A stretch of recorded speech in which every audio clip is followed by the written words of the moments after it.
Making a resume for college placement can seem daunting, but with some guidance and effort, it can be a rewarding experience. Here are some steps you can take to create an effective resume for college placement. Gather your information. Before you begin writing your resume, make sure you have all the necessary information on hand. This includes your educational background, work experience, skills, and any relevant extracurricular activities or accomplishments. Choose a format. There are several formats you can choose from when creating a resume, including chronological, functional, and combination formats.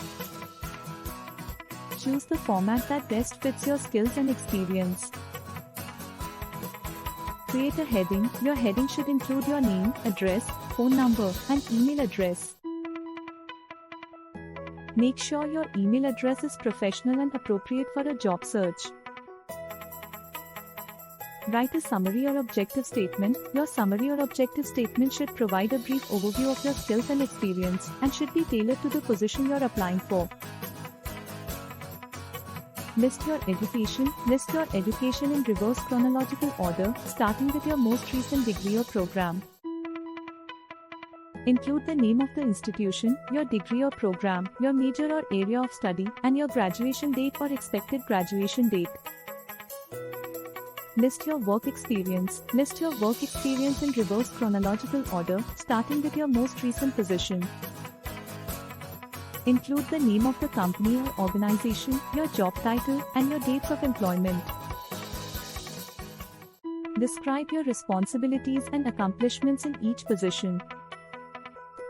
List your skills. Include a section listing your relevant skills, such as computer skills, language skills, or technical skills.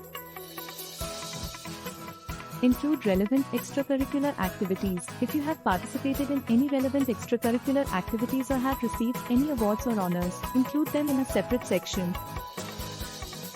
Proofread and edit. Once you have written your resume, proofread it carefully to check for any spelling or grammatical errors.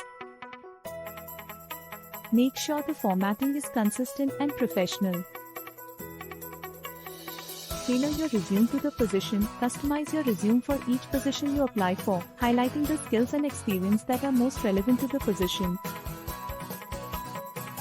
Remember that your resume is a reflection of you, so make sure it is professional, accurate, and tailored to the position you are applying for. With some effort and attention to detail, you can create a strong resume that will help you stand out in the college placement process.